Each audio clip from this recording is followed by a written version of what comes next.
Hi, so in this video, I want to do a quick talk about my reflection questions that I do every day at the end of work. Now, this is a collection of questions that I've collected over the years that I really like to ask myself, but I don't always do all the questions because there will be a lot of time to actually do this well. So I just generally try to randomly do three questions a day, or sometimes I'll stick to one question for a week because I'm trying to work on something specific. But uh, these are some questions that I encourage any educator to make a habit of asking themselves as their day comes to an end, as a part of their practice and in setting intentions to do better in the future. So, first one is like, what are the three things that went well today? I like this question because it helps me end my day in a positive. It's really easy to get sucked into some negativity as a teacher. And so I like to have some things to celebrate. um, I am currently working on trying to become better with my relationships with my students. So, one of my questions that I actually have on the docket almost every day is, what were some relationship hallmarks today? What are some of the moments that you share with students that you felt like built connections? What could do better in terms of relationships? That's a variation of that question. It's a little bit more constructive criticism to myself, just looking for something that I could have done to do better. And when I struggle to create hallmarks, that's the one I go for. What did you do on your daily goal of increase the use of blank? So if I am currently working, for example, on increasing positive remarks to students, right? So it's just a reflection on that goal. So it's basically an invitation to reflect on a specific goal that I set for myself at the beginning of the day. What did you want the students to learn or get better at during the lesson? So, what was your actual objective? And do you think that they made it? And how do you know that they made it? So, this is just again a reminder of like, did you do your job? Right?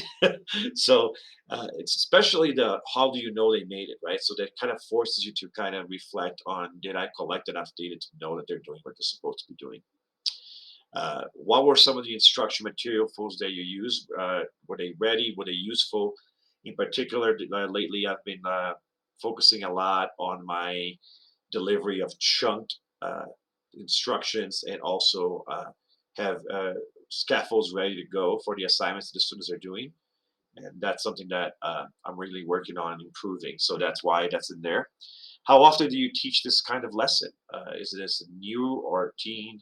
Uh, it's usually helpful to think about that because you always struggle with new things, right? So if you're doing this new thing, that should temper your reflections. That's why that question is there. Why does this lesson fit in the sequence of things you have been doing with this class? Does this fit with the big picture? Do you have this? Is this part of the plan? Where is it in the plan? Do you need to take a detour? Does the data suggest that you are doing okay? Do you need a course correction? That's the kind of stuff that comes out of that question. If was any of today's content difficult to teach, and if so, why? So basically, what were some of the misconceptions you noticed? What are some of the parts that you struggled with, so that when you redo this lesson in the future, you do a different job, right? Or something similar. Describe the spectrum of students in this class. So think about the variety of students you have.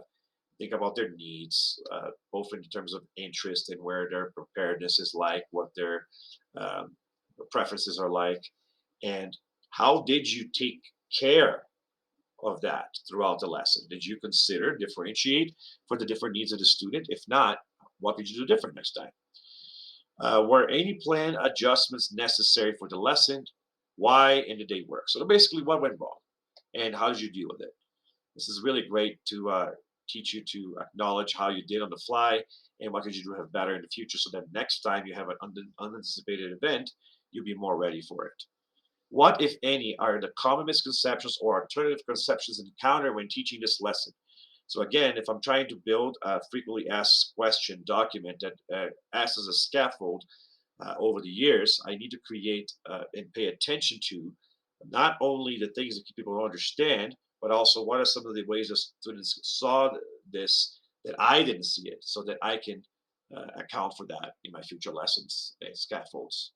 What are the strengths of this lesson and why? In other words, what went well in this lesson? What is it that you can bring from this lesson to future lessons so that they can also be successful in the same way this one was? What, if anything, will you change when you teach this lesson again, and why? Again, so that's more, what were the weaknesses? What don't you not want to repeat, whether it's this lesson or a future one that is related? And again, what will you do tomorrow with these students based on this reflection of the lesson and your evaluation of what they've learned?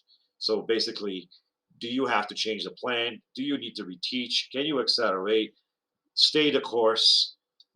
What is it that you're going to do different or the same? So again, not always going to do all these questions. I vary the questions I do each day, but it's a really great way to close your day in a way that gets creates productivity and improves your craft before the next day. I hope you found this helpful, and I will see you on the next video.